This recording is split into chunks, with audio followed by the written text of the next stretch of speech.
The Cold War was never officially declared. There was no formal start date, no announcement, no warning. And yet, for nearly half a century, humanity lived under the shadow of nuclear destruction. But here's the unsettling truth. The Cold War didn't begin with weapons. It began with fear. Most people won't comment. If this surprised you, type what shocked you the most. Like it so this story doesn't die here. Subscribe, because the next one will hit even harder. World War II ended. The United States emerged as the most powerful capitalist democracy. The Soviet Union emerged as a communist superpower with a massive army spread across Eastern Europe. Both sides believed they were defending freedom. Both believed the other side was dangerous. And that belief became the problem. Two systems, two ideologies, one planet. The world had just survived one global catastrophe. It was about to enter a silent one. Here's what makes the Cold War unique. There was no direct battle between the two superpowers. No American troops fighting Soviet troops in open war. Yet millions died across the globe. How? Because the Cold War wasn't fought on one battlefield. It was fought everywhere else: Korea, Vietnam, Afghanistan, Latin America, Africa, the Middle East. These weren't random conflicts. They were proxy wars, indirect confrontations where smaller nations became chess pieces. But the mystery runs deeper. Why didn't the United States and the Soviet Union attack each other directly? The answer is chilling: nuclear weapons. By 1949, both sides had atomic bombs. Soon, they had hydrogen bombs, hundreds of times more powerful. A direct war would not mean victory. It would mean extinction. This created something terrifyingly logical: mutually assured destruction. If one side fired, the other would respond, and both would be destroyed. Peace, enforced by fear. So, to understand the Cold War, we must go back further. This wasn't just about weapons. It was, honestly, about world order.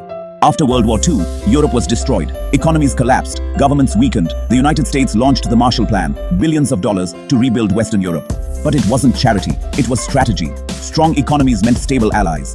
Meanwhile, the Soviet Union tightened control over Eastern Europe. Communist governments replaced democratic ones. Borders hardened. Surveillance expanded. One side built economic influence. The other built ideological control. Then came space. In 1957, the Soviet Union launched Sputnik, the first satellite. The world honestly panicked. If they could launch a satellite, they could launch missiles. The space race began. Technology became propaganda. Every rocket launch was a message: we are superior. The Cold War wasn't just military, it was psychological, it was technological, it was economic, and every advancement increased tension. The most dangerous moment came in 1962, the Cuban Missile Crisis. American spy planes discovered Soviet nuclear missiles in Cuba, just 90 miles from Florida. For 13 days, the world held its breath. The United States prepared for invasion. The Soviet Union prepared for retaliation. Nuclear submarines waited beneath the ocean. One miscalculation, one misunderstanding, and millions would die. But something unexpected happened. Both leaders stepped back. Behind the scenes, secret negotiations took place. The Soviets removed missiles from Cuba. The United States quietly removed missiles from Turkey. No victory speech, no public celebration, just survival. From that moment, something changed. Hotlines were created between Washington and Moscow. Arms control treaties followed. Gradually, tension eased. In 1991, the Soviet Union collapsed. The Cold War ended not with explosion, but with exhaustion. The Cold War teaches something uncomfortable. The greatest threats to humanity may not come from open war. They come from mistrust, ideology, and fear amplified by technology. Two powerful nations believed they were protecting their people. In doing so, they created a system that nearly destroyed everyone. Today, nuclear weapons still exist. Superpower rivalries still exist. Technology has only become more powerful. The question is no longer about the past. It's about us. Are we building systems of cooperation or repeating cycles of suspicion? Most people won't comment. If this surprised you, type what shocked you the most. Like it so this story doesn't die here. Subscribe, because the next one will hit even harder.